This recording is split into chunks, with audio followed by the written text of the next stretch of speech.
Hello friends. Hello friends. This is our last lecture on Paradise Lost, John Milton's Paradise Lost. I had left last time at line number 83. I start with line number 84 and I will stop at line number 126 and there it will end.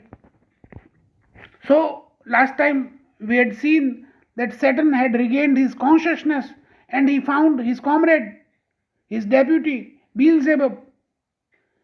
And so he broke the horrible silence of hell and started speaking to Beelzebub like this. I recite, "If thou beest he, but oh, how fallen, how changed from him, who in happy realms of light, clothed with transcendent brightness, didst outshine myriads, though bright, if he whom mutual league, united thoughts and counsels, equal hope and hazard in the glorious enterprise, joined with me once, now misery hath joined in equal ruin." So I stop here to explain these 5 to 6 about these 8 lines. But if you are he, means Satan is asking to Beelzebub that if I identify you correctly, why should Satan not identify Beelzebub? Because the burning of hell has changed their outward looks. But oh, how fallen, means they kept on falling for 9 days and they were lying, unconscious on the gulf of fire. How changed from him, means in heaven you looked different, but now you are looking different. Who in the happy realms of light, clothed, so being an angel, which was happy realm means kingdom of light. Heaven is, the kingdom of light, clothed with transcendent brightness, and their dresses were, very bright, very, very bright. And so they were, they were shining the most from a number of army, a number of people. They were the brightest people in heaven. If he whom mutual league, united thoughts and counsels. So now he is speaking to Beelzebub. So he had league. League means agreement, friendship with, and mutual is between them two. So they had agreed on their friendship of fight and enmity of God, fighting against God. United thoughts means because they wanted to become lords of heaven. And counsels means their agreement, the advice which they gave to each other. Equal hope, and because if Satan could rise one step higher, then Beelzebub will also rise one step higher. And so they were equal in hope of making progress. And hazard means the risk was equal in glorious enterprise. Now they had fought against God, which was shameful for them. But Satan is saying fighting against God was their glorious task, glorious business, glorious decision. Joined with me once. So Beelzebub had supported Satan, means Lucifer, in heaven, and now he has joined him in hell also. Now misery hath joined. So these two friends have joined in the fire of hell. In equal ruin means equal destruction. Into what pit thou seest? So you have fallen into a pit. This is a pit which has no bottom. From what height fallen, and how great this height is. This the distance is in days. They kept on falling for 9 days. So look how great a distance, and how they have fallen down, and they had remained unconscious for how long? So much the stronger proved he with his thunder. So Saturn is speaking to Beelzebub, and he says, so much the stronger proved he with his thunder, he with H capital is for God, and thunder is the power of God. And so he says, Saturn says, God proved stronger because of his thunder, because of his weapon. And till then, who knew the force of those dire arms? And because at that time we were friends of God, and so we did not know the force of the serious, very dangerous arms which God had, yet not for those, nor what the potent victor in his rage can else inflict. So he said, we did not see that the possible victor means God could win, and God could throw those weapons on the angels, rebel angels. Do I repent or change? So Satan naturally feels that he had done a mistake. So do I repent? Means because he had fought against God. So should he feel sorry or should he change? Though changed in outward luster, means my outward shining has changed because he is burning in fire. That fixed mind. But he says, my mind has not changed. My mind is always there, means I will always fight with God and with high disdain. Disdain means disregard, hate. And I will have highest hate for God from sense of injured merit, because God did not acknowledge. Satan feels that God did not acknowledge his merit, and God had hurt his merit, means God had not honored the good qualities of Satan, of Lucifer in heaven. And that is why Lucifer wanted to fight against God, that with the mightiest raise me to contend. And so, because God disrespected my talent, and therefore it was natural for me, Satan says, it was natural for Satan to contend, means fight against God, against the most powerful, and to the fierce contention brought along innumerable forces of spirits armed. And because that contention means that fight began in heaven, and so these innumerable means which we cannot count. So these devils are here in fire burning with Satan, because they had also fought against God, and so they are all rolling on fire, and you cannot count them, but they are spirits, they are angels, so they cannot die. That durst dislike his reign. All these people who had supported, innumerable angels who had supported Satan and opposed God, so they dislike his reign. Reign means they dislike the rule of God, and me preferring.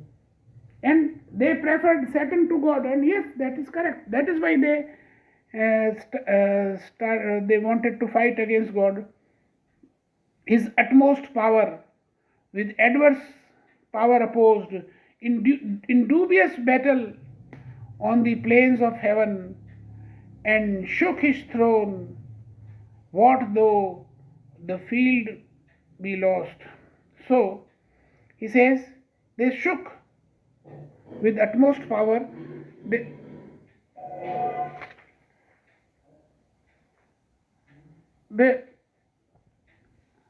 With the utmost power, they shook the the glory of God, or they thought that okay, they could defeat God. At least Satan is saying so. So he says, and the battle which they fought on the plains of heaven, it was not clear that the rebel angels had lost. So they said that victory was doubtful, dubious, and they had in fact shook the throne of God. They had shaken the throne of God. Now these next 5 lines are very memorable. I will recite them. What though the field be lost, all is not lost. The unconquerable will end study of revenge, immortal hate, and courage never to submit or yield, and what is else not to be overcome. This speech of Satan is, wonderful. Of course, he's a rebel angel, but this is very inspiring. This is very motivating. He is lying in hell, and he knows that he will never come out of this hell. But yet he speaks to his friend. He says, "Okay, we have lost to God, but all is not lost." The unconquerable will means God cannot win our will, means God cannot change their heart. They will always have in their hearts, the desire to fight against God, and that desire to fight cannot be changed by God. And study of revenge, and we will always take revenge against God. Immortal hate, and we will hate God, and that hate will never die.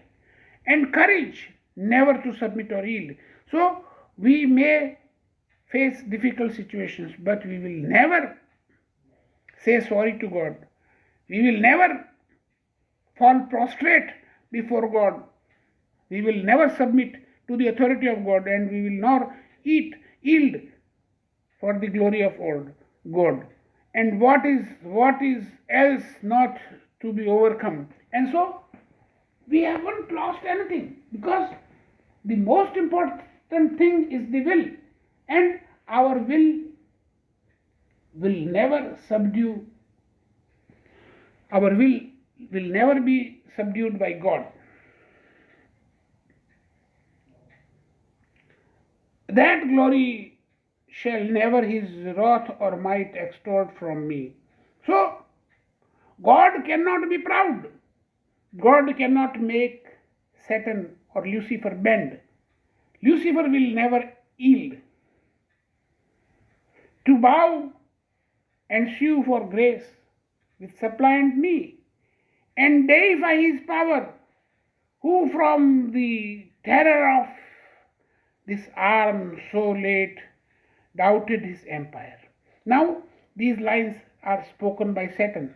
Now Satan is speaking too much, and he is talking about his courage.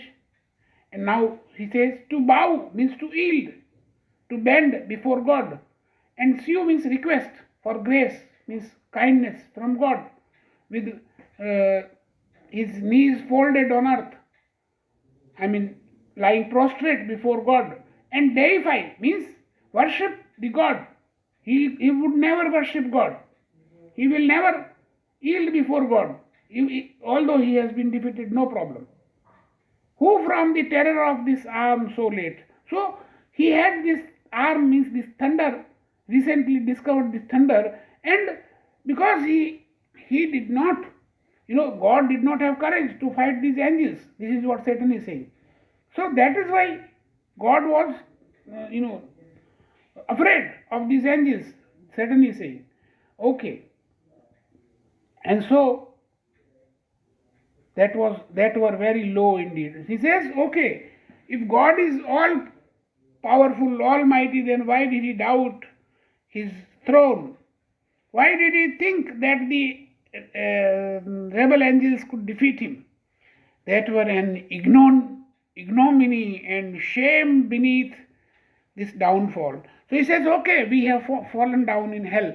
But God did not have confidence of defeating the rebel angels, and so that was shameful for God. And that was more shameful than the fall of these angels, these rebel angels. Since by fate the strength of gods and this imperial substance cannot fail, since through experience of this great event, in arms not worse, in foresight much advanced, we may with more successful hope resolve to wage by force or guile eternal war, irreconcilable to our grand foe. So he says, since by fate and strength of gods. So he says, okay, they were angels in heaven, and so they had the strength of God. And this imperial substance means the matter of which they were made. This is not dying. This is not say going to finish, and so they cannot fail. Their substance, their matter, their body will always continue. And because they had fought the war in heaven, so that experience of that great event means that fight in heaven, so they are now more experienced to fight against God in arms, not words. And they means God did not have superior arms. Now earlier Satan was saying that God was superior because of his arm, because of thunder, and now he says we were not worse in arms and in foresight and ability to see in the future. They are far ahead of God, and so they may decide to fight against God by force or by guile, by cheating. Eternal war means Satan promises to his friend to fight a permanent war against God, and they will never reconcile, means they will never compromise. They will never make truce with God, who Satan says that God is his grand foe. Foe means enemy, and God is his greatest enemy. Who now triumphs? So Satan says, okay, God may be feeling victorious now, but in the excess of joy, soul reigning holds the tyranny of heaven. But God may be happy because he has defeated the angels, the rebel angels. But he says, okay, he is the dictator of heaven, and he is the tyrant of heaven, because he is ruling people in heaven without any mercy. But they will never reconcile to God, means they will never say sorry to God.